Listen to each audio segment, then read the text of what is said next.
The universe will throw demonetization at you. Yeah. The universe will throw a war in Iran at you. They will Tariffs keep suddenly disrupting all your from things. nowhere. United States tariffs, GST, the world will just keep throwing stuff Right. at you. Growth is a process of discovery, not design.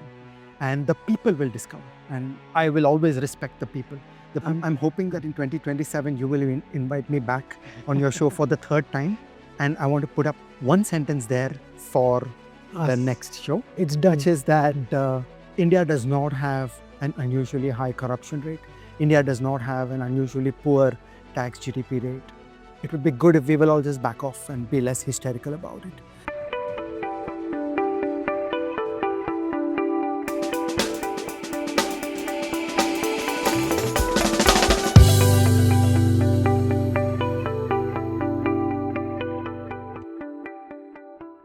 Okay, hi everyone. We're very pleased to have Ajay Shah back with us. He's only the second person to ever come back on the show for the second time. Welcome, Ajay. Thank you, Rahul. Always happy to be here. Thank you so much for joining us. Okay, so let's dive right in. Last time we spoke a lot about what are the sources of economic growth, where you see them, how did you connect to it? And then we spoke very specifically about industrial policy. And I think a lot of people found that very instructive and helpful. And it's really by popular demand that I asked you back. There are comments on our videos that are saying, where is Ajay? We are missing everything is everything. So I think people are in mourning for that show. But well, we are doing our bit to try and get you back to the people. Thank you. What do you want to talk about today? Firms. Excellent.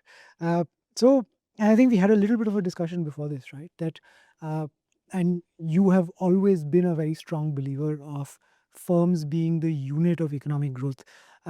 First, I request you to lay out why you think that, why you think firms are important, where does this belief in the centrality of firms come about, and then I have a point of view on it that I want to discuss with you. Let's start at GDP. Okay, so every audience person for this show already knows that GDP and GDP growth is the whole enchilada. Yeah. Okay, what is GDP? GDP is the sum of the value added of all the firms of the country. This is an arithmetic fact. Okay, what we produce is what we consume, because there is no net charity in the world crossing the national border. What we consume is what we produce. What do we produce? What we produce is the value added of all the firms of the country put together. Let me just slip in the explanation of value added. Okay, so if I am a retailing company and I buy vegetables costing 90 rupees and I sell them for 100 rupees, my value added is 10. Yeah. So you don't count the top line of the company, you count the value added of the company. In this fashion, when we add up the value added of all the firms in the country, we will do no double counting. Just to, again, for clarity, obviously, you understand this, but that 10 rupee markup is not empty, right? It involves some kind of packaging, distribution, and that is why they are able to charge that additional 10 rupees. And that is what you call the value The added. contribution of the firm. Exactly. Okay, so if I buy ball bearings and I sell engines, my contribution is I transformed a mere ball bearing into a wondrous engine. Yeah. And that's my value added. Yeah. Okay, and that corresponds to payments we make. We pay workers, we pay entrepreneurs, we pay sources of capital, we pay rent. All those payments go into value added. Okay, so the fundamental analytical construct is that the GDP of a country is the sum of the value added of all the firms in the country. Now, in this, I want to count every single point of production of the country as a firm. It could be a single farmer. I could be just one individual tilling half acre of land. For the present purpose, I'm a firm. I could be one person tilling 1,000 acres of land. I'm a firm. I could be a man selling fruit on the roadside. I'm a firm. Okay, so every productive unit of the entire country. But that's a slightly idiosyncratic definition of a firm, is it not? You are defining firms to be all producers, right, which you typically say producer for. Firms are usually collections of producers. But the simplest special case of a firm is a one-man solo army. Yes. Okay, it's me and myself. And I produce. Fair. And it is permissible to call that a firm. Fair. But of course, we're actually interested in more complex things. And exactly. We'll which is what the typical firm usually is. We'll come to that in a moment. But right now, I'm on definitions. That the GDP of a country is the sum total of the value added of all the firms. Yeah.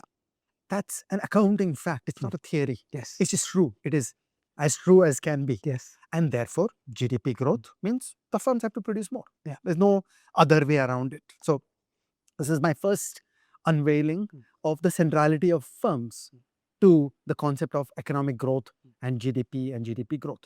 That to be making GDP, a country is organizing itself as a group of firms. Technically true is the best kind of true. Technically true. Yeah. Not just an opinion, not just a theory, the truth. As true as can be. And then where does growth come from? Because the firms start increasing their value added. That's the process of economic growth. So this is just the basics of what is the centrality of firms. And so then we must start putting our heads away from grand macroeconomic abstractions like capital and savings and all those savings things, rates, investment rates, to think gritty, think one firm at a time. So the beautiful sentence I always push is that the macro journey of a country in a doubling of GDP is millions of firm journeys where the firms got better and the firms need to increase their output. And it behoves all of us to take more interest in those firms. And then we are economists, so we should ask incentive-based questions. It's so interesting, right? So you're almost basing yourself in the middle of micro and macro.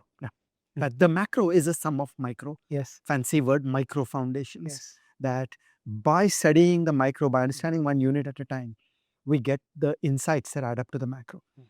But then this should take us to the word incentives. Okay, firms don't arise out of thin air. Firms are not delivered by the Lord to us. We make the firms.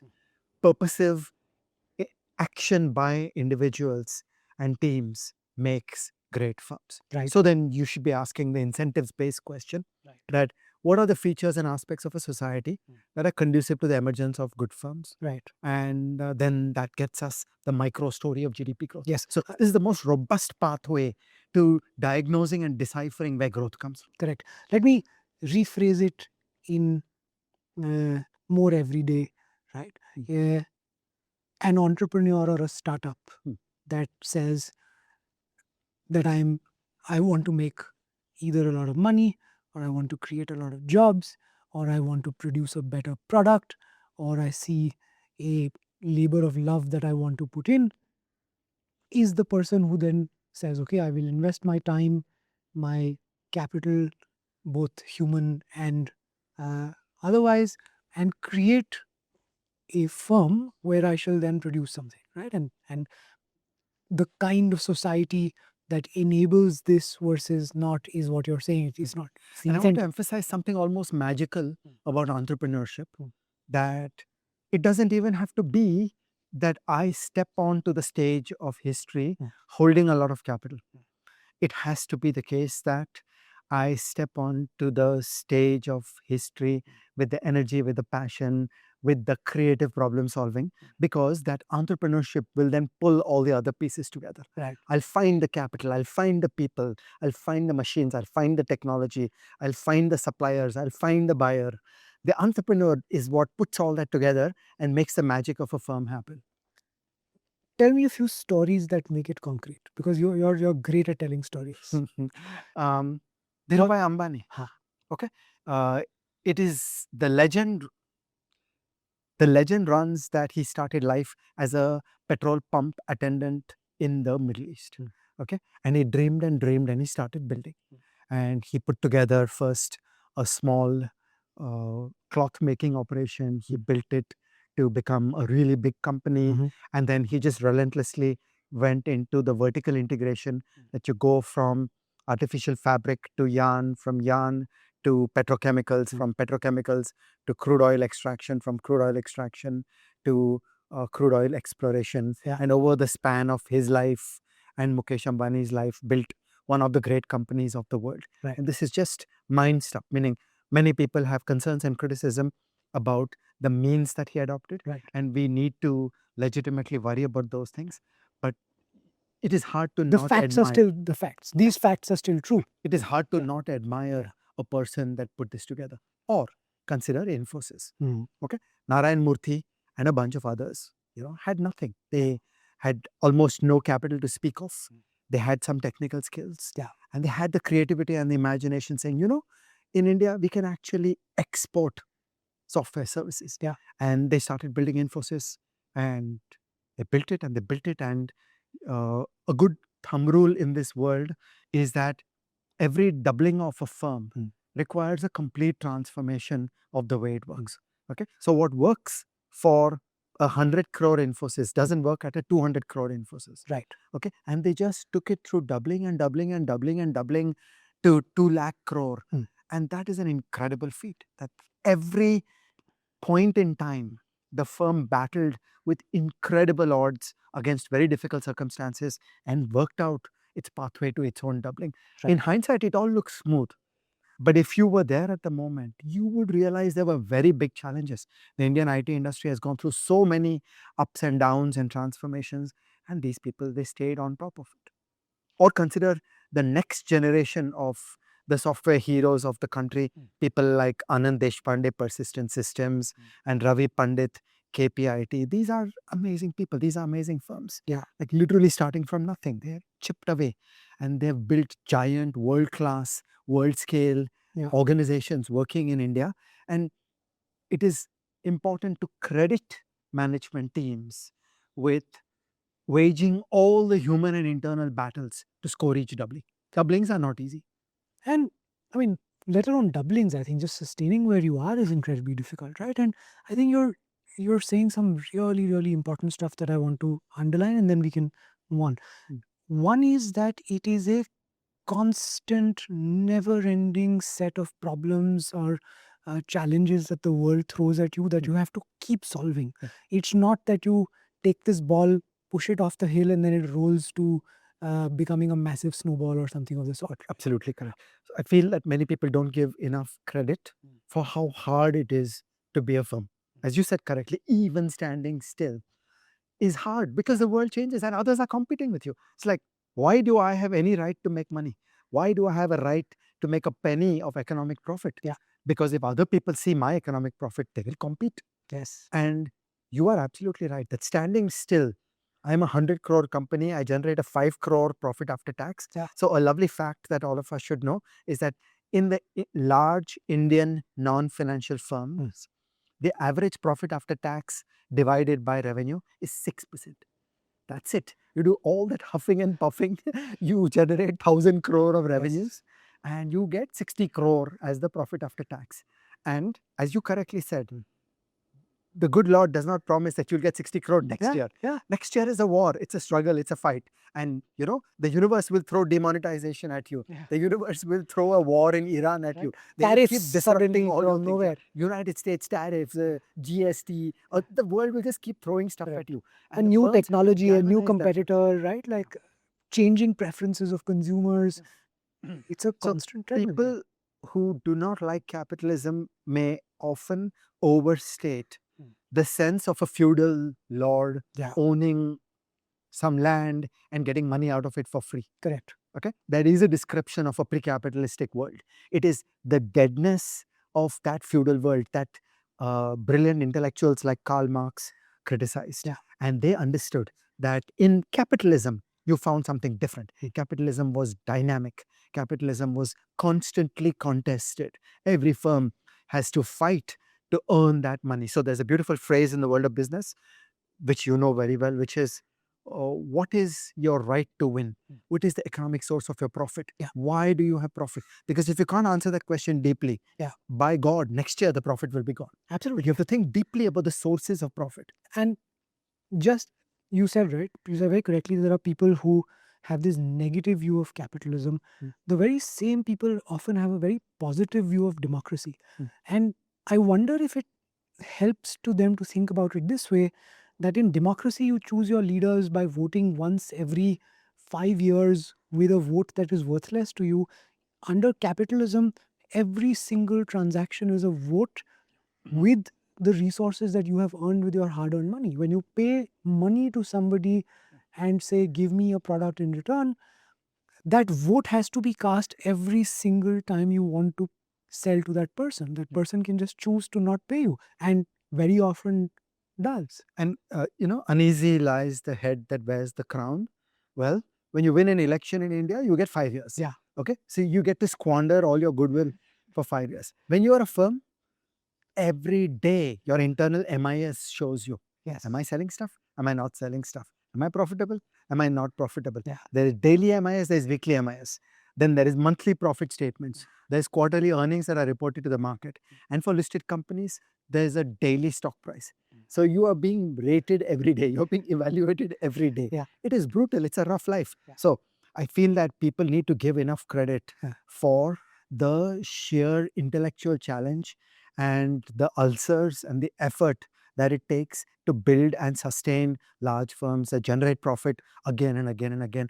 And on top of that, manage to grow. Completely agree. Okay, so we have the technically true part of why firms are so critical. We have the what is a firm itself, how does it come to be, how does it sustain itself, how does it grow. Why do you extend such a central role to firms when you talk about economic growth and what economic growth is? Okay, so let's start first at the trivial fact. You want double the GDP, you got to get double the value added from all the firms. Sure. But now let's put that under examination. A remarkable fact of every country is that there is actually a huge dispersion of firm productivity. Some firms are extremely productive, some firms are not. What do we mean by productivity? For right now, let's just stick to an intuitive measure. It is value added per employee. Okay, so I have 1,000 employees. How much value added am I making out of them? That is the test of a firm. And a good global world-class firm would make a very high number for value added per worker, and a bad firm would make a bad value for value added per worker. What's the highest revenue per worker? Is it Google? Sorry, don't have It's one of these probably, right? Yeah. One Yeah, of it would the be Google. one of the top tech It would be guys, ChatGPT, Google, one or of these. Anthropic. Or Yeah, on would be revenue. the Yeah. highest value added per Yeah. worker. So okay, So productivity dispersion there's is a very high productivity dispersion, and that is where the Infosys of India or the HDFC Bank of India is very different from the mom and pop. Yeah. Okay, so there is a mom and pop running a shop, there is a mom and pop running one field, doing some farming. Yeah. Or there is a variety of small business. There's a mom and pop selling vegetables. yes. Okay, those generate extremely low value added. So in every country, I can give you the average value add of those. In India, the casual employee turns around 10,000, self-employed person turns around 10,000 per month. So you have 1.2 lakhs per a year. Okay. Per person. So the game or getting GDP growth lies in two ways of thinking about it. One is, can the most productive firms become bigger so that they control more of the labor and more of the capital of the country? Okay, so can we switch employees from less productive firms to high productive firms? Okay, then hey presto, we've got more GDP out of thin air. Okay, so that is an internal reallocation problem of the country, that what are the conditions under which capital moves from less good firms to better firms. The second question is, can the best firms become better? Okay, because we should never become arrogant. Okay, we are India, we are a very poor country. Our per capita GDP is about a tenth of that of the United States. We are far, far behind. Okay, so for all the watchers of this show who are in a fancy pants corporate job working for one of the great firms of India, okay, I would like to wag my finger at you and say that you guys ain't good enough.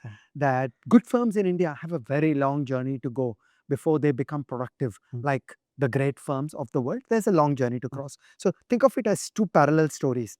That think that there is a frontier in India. Think of the 5,000 best firms of India. They are the Indian frontier. For better or for worse, that's where we are. For those 5,000 firms, question one, how do those 5,000 firms become better? Okay, what would it take to make those firms better? Lord knows there's plenty that can be done. Okay, you have known many firms deeply. You have lived in consulting, and you will appreciate that there is all kinds of first order errors and failures and fallacies in the way supposedly good firms of India are organized. Absolutely. That good firms of India are far from finished. There's a lot waiting to be done to make them better.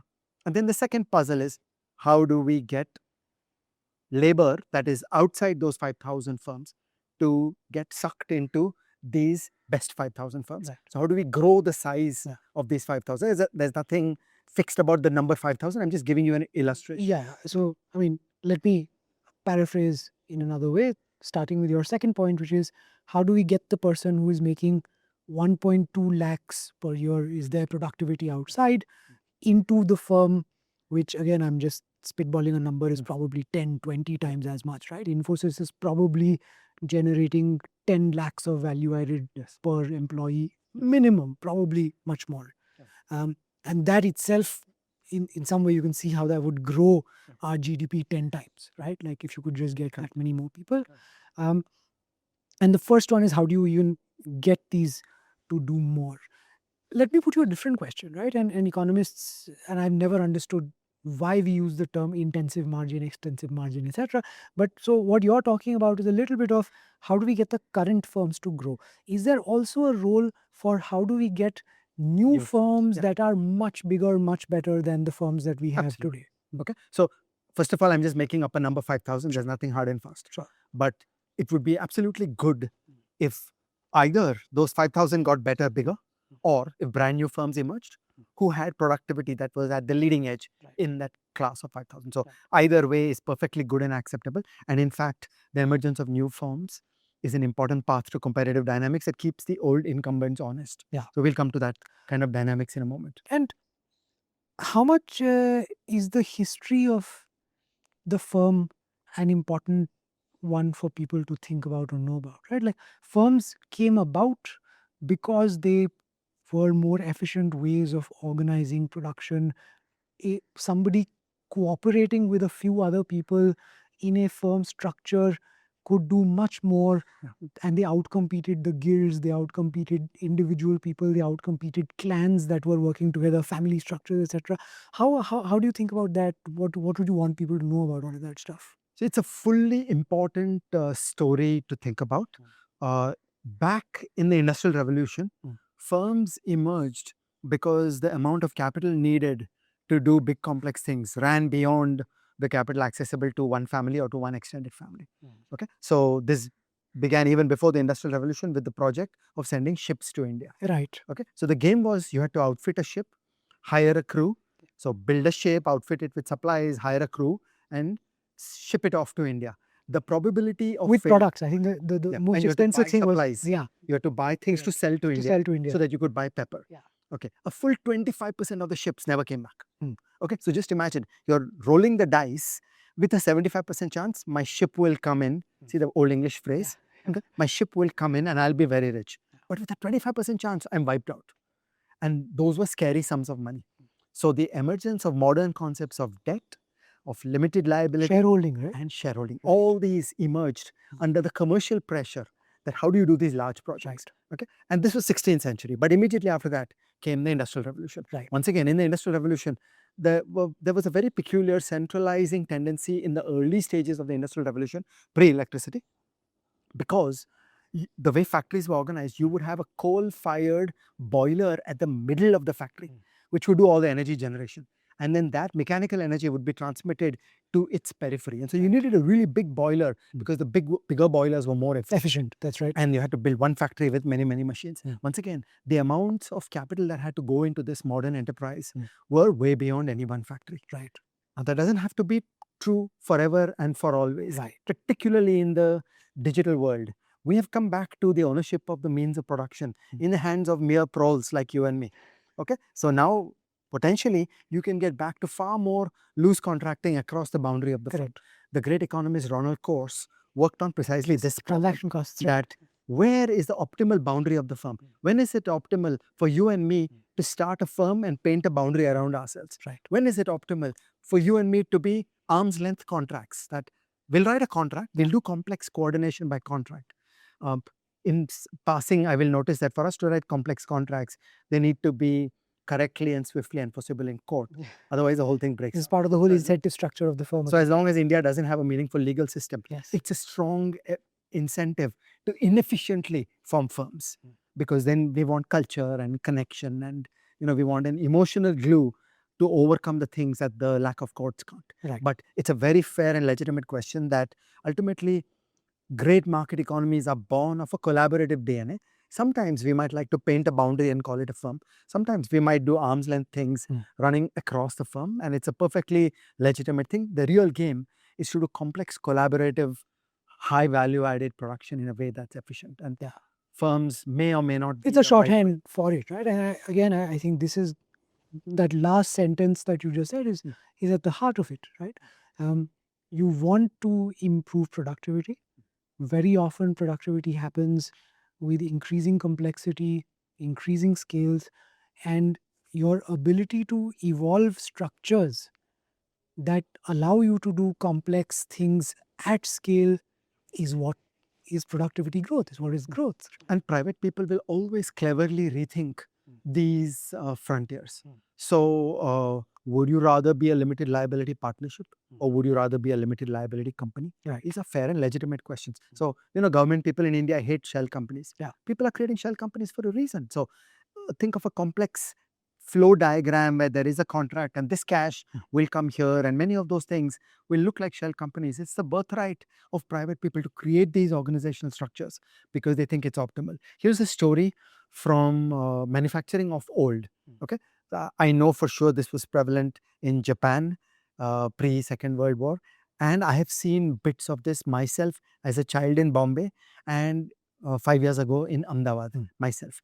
Here's a model of production. Okay, I'm a family, which inside the family there will be multiple persons who produce. Okay, a large company gives me a machine. That machine is installed inside my house. Inside my house, that machine runs. How many hours a day the machine runs is up to me. I get paid a piece rate. Okay, so I'm paid per ball bearing. The machine makes ball bearings. Who in my family operates that machine when is up to me. So the management and the operations of the machine is left to me. So the machines are not aggregated on a factory, shop floor, whatever. It's a way of production. It's a decision of private players to choose that, look, is it better we'll just keep this machine in your house and you and your family members from time to time, whenever you feel like, do some labor supply and produce into that machine. And we'll pay you on a piece rate. So I'm not managing you.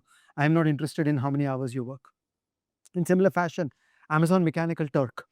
Okay? Yeah. And there are many other such business models are making it possible for people at home, particularly women, to do labor supply in a flexible way at hours of their choice. I think it's absolutely brilliant. So we should not have the fixity of an office or a factory as the site of production. These kinds of arm's length contracts can be absolutely brilliant, and people will innovate to find the best ways to combine men and machines and women and machines and make high value added production happen.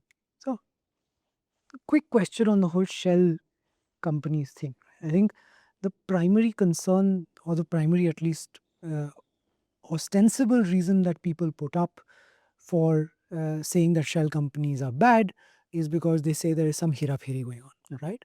So, what is your way to say that, look, it's not just about hera-pheri, there is value to be gained from allowing complex structures to exist? Can you give people a way to think about that? It is a perfectly legitimate part of business organization that we will construct a complex business and we will have complex financial arrangements where certain cash flows will go in certain ways. Okay? A simplest example would be like securitization, that we've made a pool of 1,000 home loans, Right. and the first chunk of cash that comes into this will go off into one shell company, special purpose vehicle, something which will pay off its investors. Then subordinate cash flow will go somewhere. So that limits liability. It makes clear who's responsible for structures. So legal engineering is like mechanical engineering. A person who criticizes complex legal engineering is tantamount to criticizing complex mechanical engineering. And I would say to a government person, who are you? If private people have chosen a complex legal arrangement, it is their birthright. Okay. And when individuals and business relationships choose to form companies, there are many complex issues of how we share cash, who will give what debt to who will control what company. All these can be written as contracts, but then you'll try to go to courts in India to enforce them. They can be turned into self-enforcing agreements by turning them into a group of shell companies. That this cash will go from here to here. Correct. Once this cash reaches there, I will have no say, you will have all the control. All those complexities. It's a managerial. So it's actually a managerial, entrepreneurial set of choices of how equity, debt, management, power will be arranged to conduct a certain business. And it is not fair and correct for government officials to wag a finger and say, no, we will not allow this. That you must keep your firms simple and legible. What is the pursuit by the state for state legibility is in general incompatible with the pursuit by the people for high productivity firms.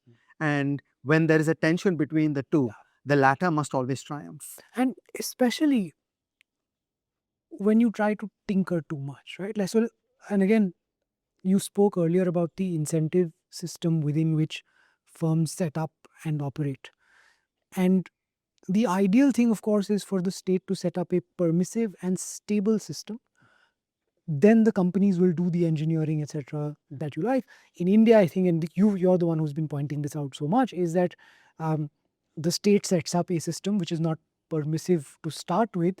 It observes firms doing certain things that look like complex hera-pheri to the state, and then they're like, no, we don't like what you're doing with our rules, we are going to change the rules on you. And you've written a lot about why this is such a problem. Tell us more. It is not easy to be a high productivity firm. It is not easy to be a high productivity country. Only the private sector knows how to explore the landscape and search for good solutions. So the beautiful phrase of this field is that growth is a process of discovery, not design. And the people will discover. And I will always respect the people. The people will explore. The people will try stuff. The people will make mistakes. The people have the cultural capacity to absorb mistakes. That mistakes will be made. Some people will change their mind. Some people will go bankrupt. That's all healthy. That's all normal. State structures, in contrast, are the opposite, where some person who does not have skin in the game will try to write down a central plan, will try to write down a design and say, this is how thou shalt work. And it is excessively restrictive because it takes away the negotiation and contracting flexibility from the people. And further, how does the civil servant know? Who is the civil servant to have the correct answers? Who is the civil servant to come down from the mount and to hand down the commandments to the people that this is how you will work? Civil servants don't know. And actually nobody knows. I mean, you and I don't know. And even worse, who is the civil servant now to come down the next Sunday and hand down a different set of or modify the original commandments that they had put down? And that really throws a spanner in the game, right? Like, bad rules are one thing, bad rules that change on you after the game has started are a whole different thing altogether. And again, you write on this, and I'm hoping that in 2027 you will invite me back on your show for the third time, and I want to put up one sentence there for the next show. It's done. Which is that India does not have an unusually high corruption rate. India does not have an unusually poor tax-GDP rate. It would be good if we will all just back off and be less hysterical about it. So a far more comfortable approach that, look, we will give a fair amount of flexibility. Some people will cheat on their taxes. Right. Some people will engage in evasive behavior. It is far better to have high GDP growth.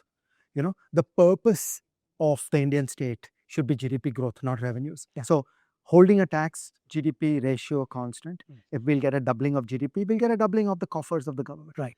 Rather than fighting to double the tax GDP ratio, it is wise and optimal and efficient for the people to evolve a state structure which is more relaxed and more philosophical about what the people do and leave the people free, and the people will grow the GDP. Yeah. And that will grow there will be more evasion, and that's okay. Yeah. But we should not obsess Yeah. that this is a bad country, sab chor hai, I will bind down everything, I will go raid the people, I will torment the people. The floggings will continue until morale is improved. Yeah.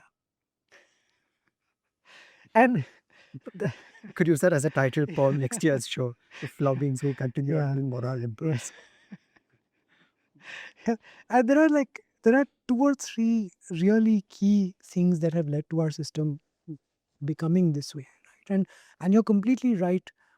If we were to just accept that there will be more type 2 error and that's okay, we would do much better overall instead of trying to just micromanage. And I think one of the problems, and I always consider this, is the failure of our investigative and judicial structure to punish the actual bad guys, right? So if any set of rules gets put in place, some people abuse it, nothing happens to them, but this immediate reaction enters the system that says, like you said, log chor hai, corrupt ho rahe hain, let us make the rules watertight, where there is no such thing as a watertight rule.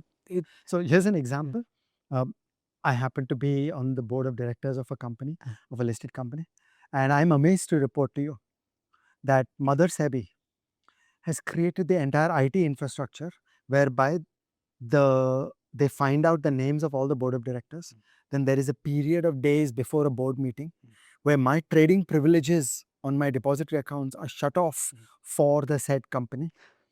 And then I get an email to that effect.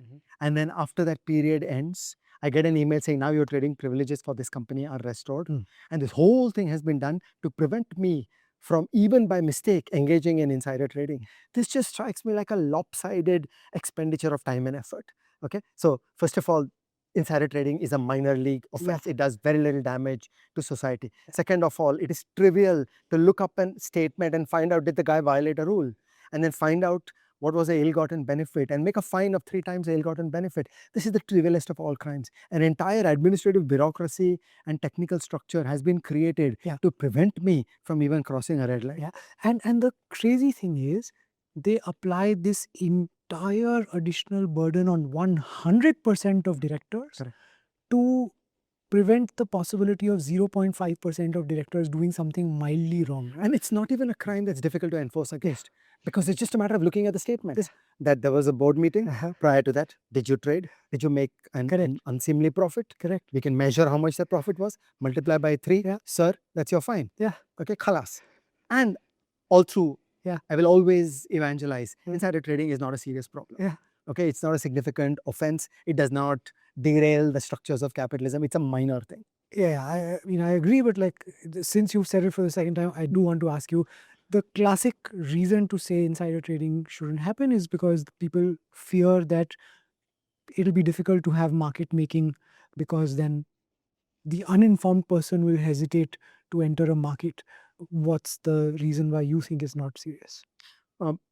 In thinking about the securities markets, I classify all bad behavior into 2 categories. Those that bring the price closer to the correct value versus those that take a price away from the correct value. The beauty of insider trading is that it reveals better information.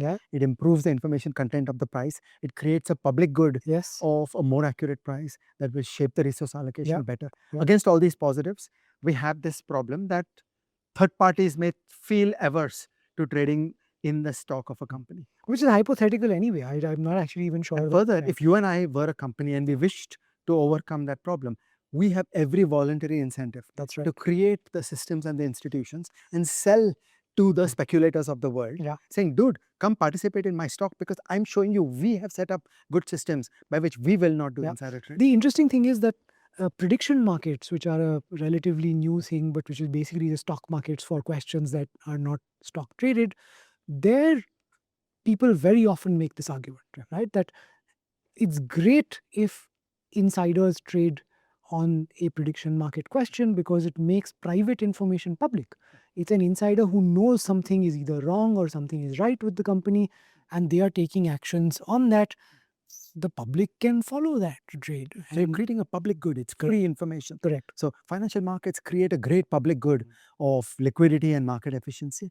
And by being précis about social justice, you're not making things better.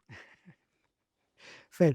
Okay, so I think we've covered the technical stuff, the what are firm stuff, why are firms so important stuff. And I think they're super important, all of these things.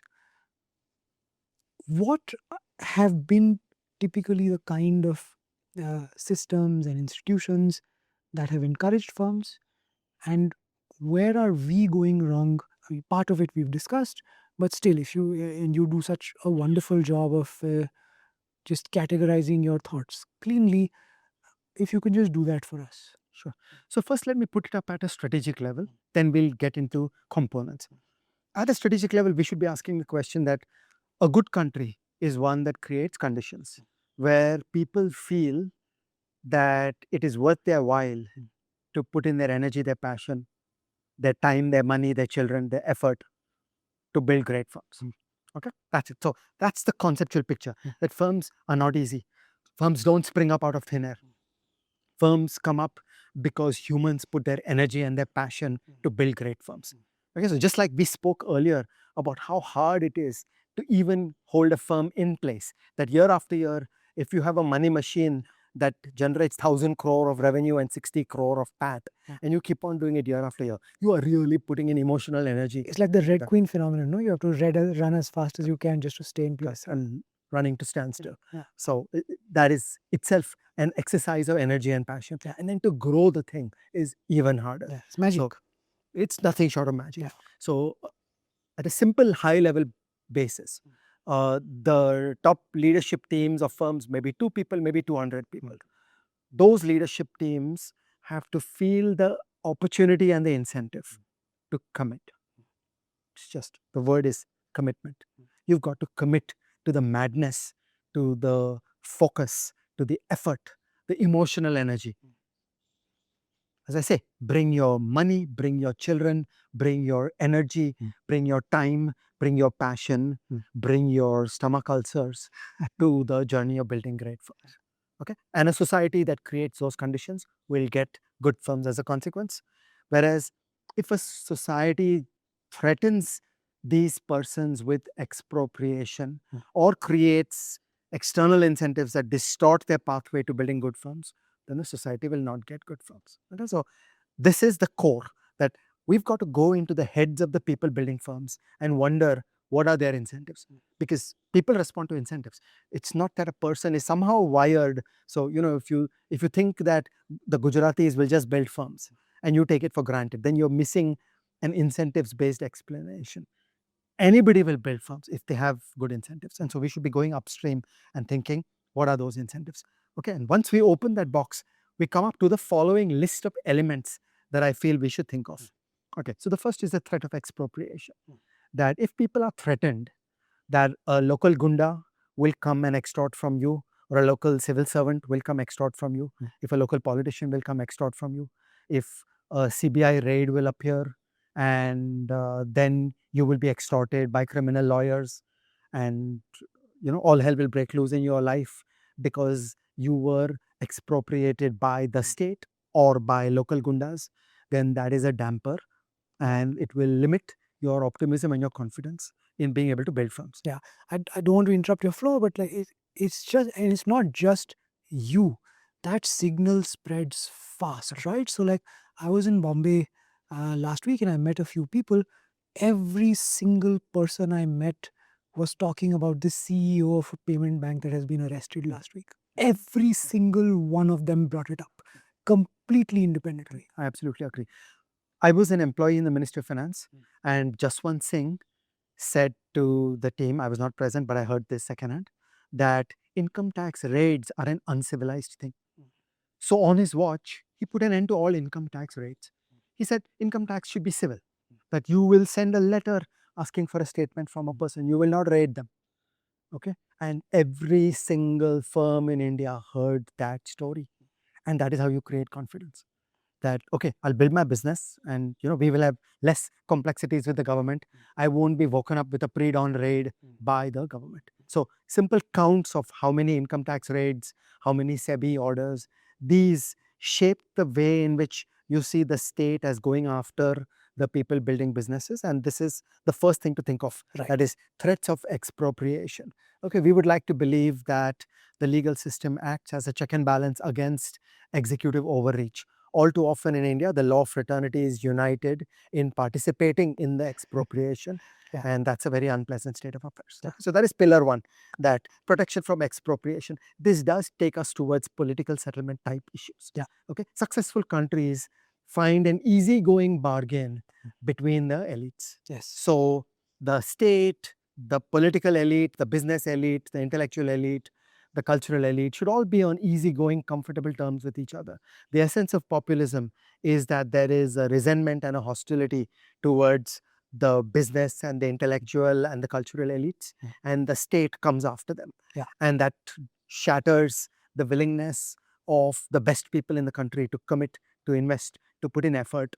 Okay, maybe they'll just lie low. Maybe they will take more vacations. Maybe they'll take their money out of the country, whatever, but they're not going to build India. So if you see a great collapse of investment in India from 2011 onwards, that is something to do with this kind of phenomenon. You will recall that's one of the essential messages of In Service of the Republic, that there are too many levers of arbitrary state power, whether it is industrial policy or central planning or regulation or agencies. All these are hitting at the firms.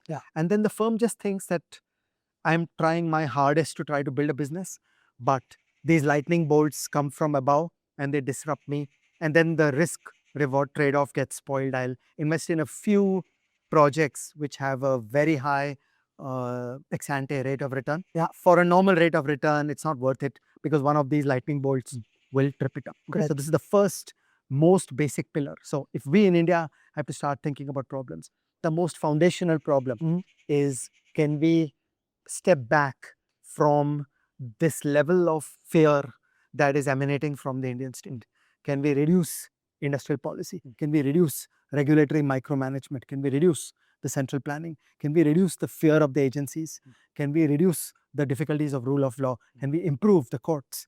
Can we improve recourse so that when things go bad? And all this is then ultimately part of the political settlement that the Indian elite has to find a easygoing, peaceful relationship, because as long as we are at war, then we will not get back to that bountiful investment. Okay, so that is pillar one. Okay, pillar two lies in globalization. The most powerful engine to make better firms is internationalization. Okay, what we need is an open approach to the whole world, that we should be freely bringing in foreign workers to work in India. Foreign companies should be freely operating in India. Foreign capital should freely come into India. Foreign goods should be freely imported into India. There should be no restrictions against Indian goods going out of India. Oh, goods and services. Freely import foreign goods and services. Freely export goods and services. Just freely, deeply intermingle into the world economy. Why is this a good idea? First, because competition with foreign goods coming in will force the firms to either shut down or get better. Okay, it's very simple. Either you become bloody good or you exit. In many, many, many industries, the wise and optimal thing that should happen in India is Indian firms should exit those industries. You have no business competing in that space, exit. Okay, and then think of the things that you would do that you're going to be really, really good at. And you would be doing much more of that, right? Than what you're doing today. And if you have free access to foreign workers, foreign capital, foreign raw materials, Foreign goods and services, then you will be more competitive when fighting in foreign markets. Okay, so free access on the input side of labor, capital, raw materials, foreign services improves your competitiveness to make in India at a lower cost. And then you are more competitive in foreign markets. Exactly. The whole thing is a beautiful mix. The challenge of operating in foreign markets will force innovation and technological modernization here in India. We will do management in better ways. We will learn how to do firms in better ways. And one very important, I completely hear you, and one of the things that I'll point out, in addition to the things you already mentioned, is that when you have to compete in a foreign market, you can only use your productivity to do it. You can only use your product to do it. The only thing that will help you sell there is how good is your product and how cheap is your product. And when you are forced to do that, then you innovate. And we'll come back to that in a few minutes, because I have a question that I want to ask you on innovation. But just right there, I want to finish your sentence. When you are operating in Nigeria, you are likely to be politically weak. Yes. So you can't go pound the corridors, meet a joint secretary, get a favor from the government. So I'm just completing your sentence, that competing in foreign markets is the best kind of meritocracy. That you can't lobby your way. It's not your friend who's a politician who gets you disproportionate market access. You just have to win fair and square. So the only way to win is to become good. Also, as Ann Kruger, Jagdish Bhagwati, T.N. Srinivasan taught us, that the coalition of Indian firms will lobby the Indian state to solve productivity problems at home. So that they're able to compete. So exporting is a very healthy thing because it channels the energies of people towards productivity, not towards zero-sum games, that I want to dominate the Indian market by screwing my rivals by lobbying with the government. Okay, so since we've discussed this so much, I want to discuss this later, but I'll discuss this now. In some ways, is this not the answer to the puzzle of why do Indian firms not invest in R&D? Because, I mean, my answer to it always has been exactly what you just said. They don't need to invest in R&D. They invest in regulatory capture because that gives them the returns. They would invest in R&D if there were at-scale global markets where they could compete and win. and then they would be forced to invest. So I have want your mixed thoughts on feelings on this. I feel it's a little more complicated than that. Let's go step by step. Sure. I would like to put up a house with 3 rooms. Okay, so in the first room, frankly, it's a bit of a labor arbitrage. I'm building an Indian business. I'm globally competitive, but I'm doing labor arbitrage. Here, I need to do technology adoption. Okay, so I need to wander the trade fairs of the world, find the right equipment, and buy the right equipment. I'm not really doing R&D, meaning, yeah, you need to be very smart to be able to understand rival machines, to be able to make calculations of the economic viability of alternative machines. You need to be technically sophisticated, but you're just adopting other people's technology. You're not building new. For example, I would say by and large, Indian garments is that space. Okay? Indian textiles is that space. You're not really innovating. Okay? It's a labor-intensive business, and pretty much everybody knows what are the good machines, and you want to constantly work the trade-offs of a cheap Chinese machine, whereas there's a complex European machine which has superior productivity and superior characteristics, but I have a cost of capital problem. Can I do capital raising abroad? How do I beat the capital controls? So it comes down to the capital controls question. If I can get cheap global capital, I can get great European machines. If I am stuck with expensive Indian capital behind the wall of capital controls, then I will take cheap Chinese machines, which will doom me to a certain kind of competitive landscape. Okay, so this is room 1 of the house, where a good firm in India is technically sophisticated, but frankly is not doing R&D. Okay, room 2 of the house. I feel one of the most glorious stories of India is the two-wheeler journey of the last 30 years, where firms like Hero, Honda, and Bajaj inherited technology from abroad, that they first understood Kawasaki and Honda thoroughly.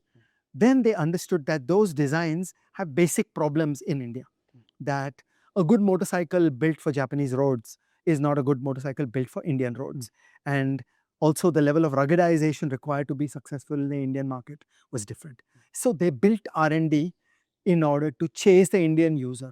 And they built good products at scale, because India is a very large market. They built novel products that were suited to Indian conditions at scale. And because they were producing at scale, they were globally competitive. And then they faced competition against Chinese two-wheelers in markets ranging from the Philippines to Africa to Europe to America. And they did extremely well.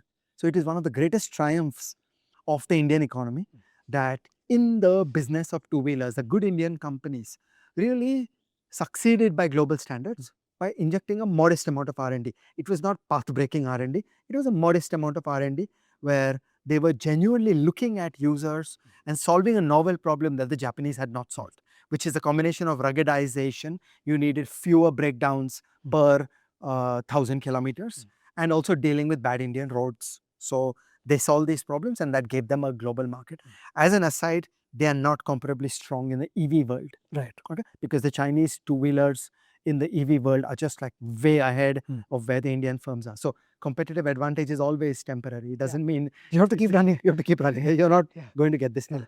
Okay, and then case 3 comes true, novel, cutting-edge R&D in the style of Bell Labs, where some corporation is putting up a complex R&D center and frankly is writing papers in global journals and is getting United States patents. I can't think of too many industries in India where you might like to do that. Maybe Dr. Reddy's will do that. Maybe InMobi will do that. There are some pockets and some firms in some industries where you would do that, but I would consider that the exception rather than the norm. Given the state of the Indian economy, given the per capita GDP of India, it seems to me that the vast amount of firm activity needs to be in room 1 and room 2. Right. Room 1 is zero R&D. It is management. Your technology is your management. Even process improvement is R&D though. Right? So I'm good with that. It's just that our vision of a Bell Labs.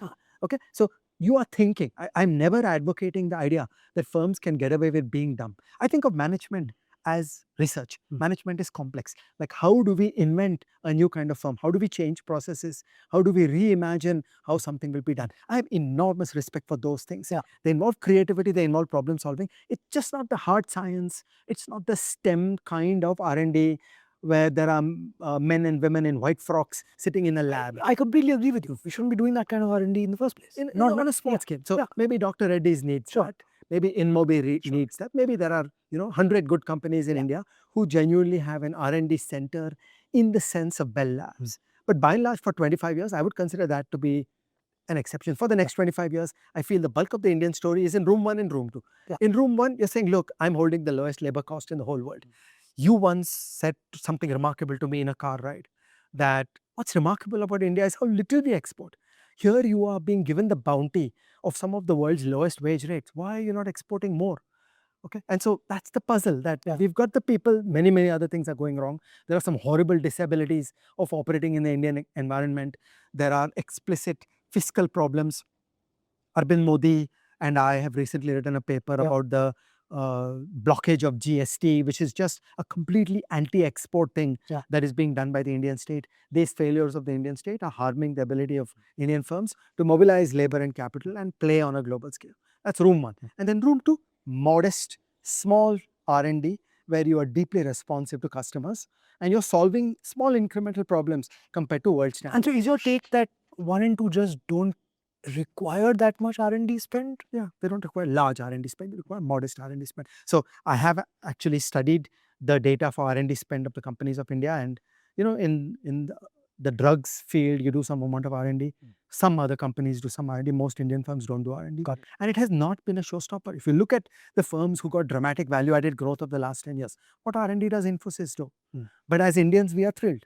Okay, they've built a great company. They've created lakhs of happy middle-class families out of their labor. So what could be more wonderful than that? So I'm not fixated on R&D. I am fixated on productivity, that we want to get a modern sector, we want to grow the modern sector, we want to create productivity growth, we want to create GDP growth. Fair enough. Okay, so then back to the conditions. So I said, element 1, safety. Yes. Okay, rule of law, protection from expropriation, which is partly about rules, procedures, check and balance, just one thing saying no income tax rates, but it ultimately goes back to a political settlement.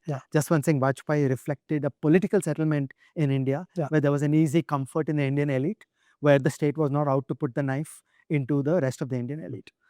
Element 2, I said globalization. The most powerful instrument for making a country better is globalization. We must have a relentlessly pro-globalization focus. Get more foreign workers in India, get more foreign capital in India, get more foreign companies operating in India. And so interesting, even the very beginning of the firm happened because of globalization. Yeah, as you said, East India Company brought complexity to India. Okay. Then the next piece that we have to think about is the competitive dynamics. Okay, and how do you create conditions where there is ample energy in the birth and death of firms? Okay, and this takes me to a sentence you said earlier today, that how immutable is the productivity of a firm? Okay, I want to tell you my own journey. I moved back to India in 1993 and I was full of disrespect for the dinosaurs occupying the Indian landscape. These were the people who had grown from 1953 to 1993 by lobbying New Delhi. Okay, they had met officials. So government engagement was their thing. Correct. Okay, they were actively doing government engagement and they managed the government relationship, and that's how they survived and succeeded and prospered. Okay, I hope it makes some people in this room squirm when you think about the amount of effort that firms today put in on government engagement. Okay, so I thought that these firms don't actually have the genius and the DNA of how to be complex firms. And I thought that many of them would die. And it is true, thousands and thousands and thousands of Indian firms died when the great trade liberalization took place. Okay, so we got a great trade liberalization in India from 1991 to 2007, and thousands and thousands and thousands of Indian firms went bankrupt. Okay, great. But what is amazing is that many of the older firms actually did extremely well. Yeah. Okay, so Tata Motors today is a very sound global steel company. Yeah. Tata Motors today is a very sound global motors company, and so on. So you can teach an old dog new tricks, and we should not be so gloomy that firm transformation is impossible. Okay, it is possible to take a very hidebound old style firm and actually carry it forward into the modern age. But back to the theme of creative destruction. What a good country should have is an active process of firm birth and firm death.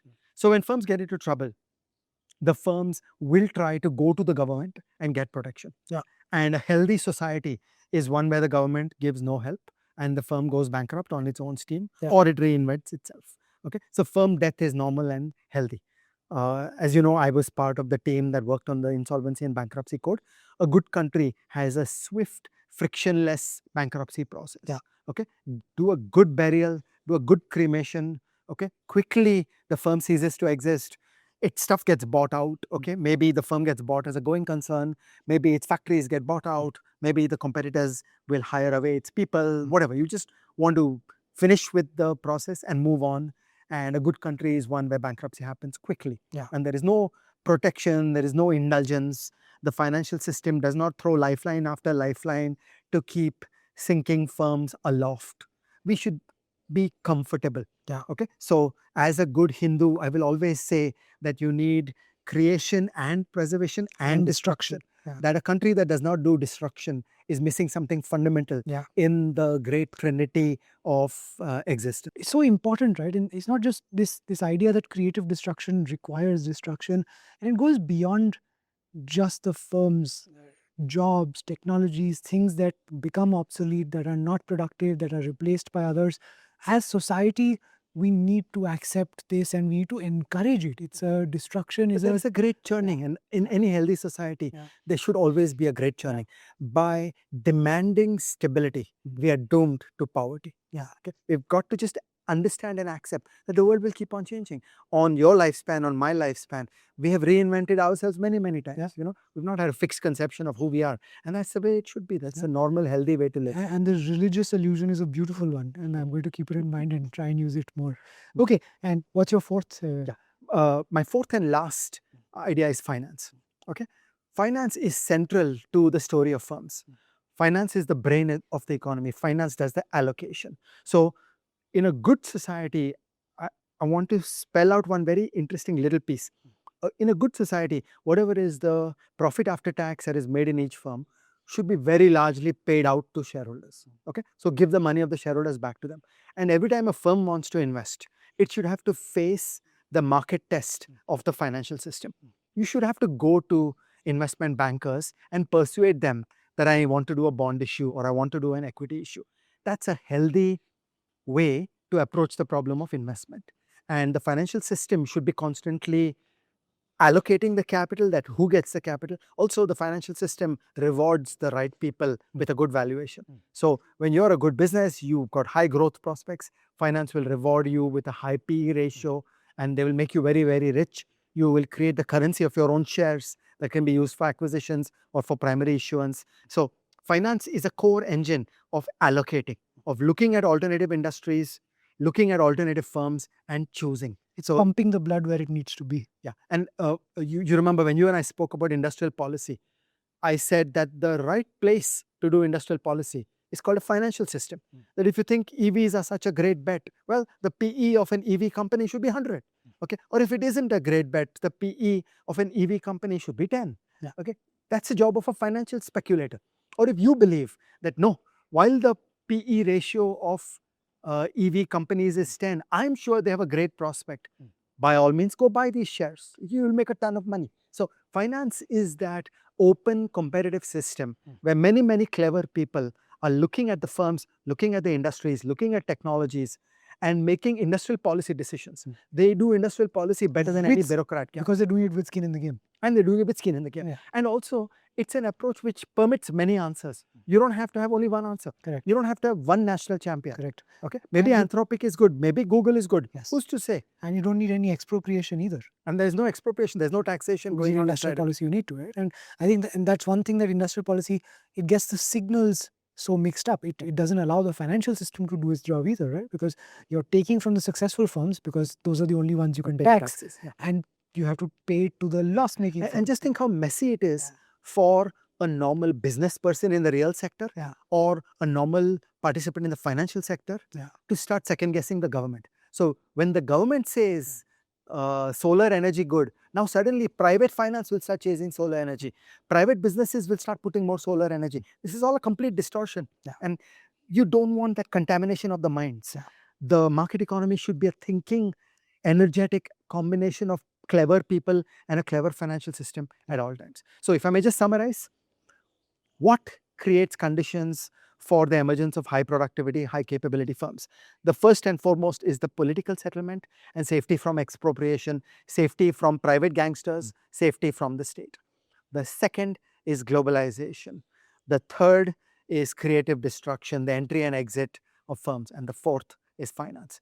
Our job as a country is to build these four pieces, and then after that, the brilliant people of the country will build good firms and will give us the GDP growth. No better way to end this episode. Thank you so much, Ajay. Thanks, Rahul. Give me a calendar entry for next year. You have all the calendar entries you want. The people ask and the people shall receive.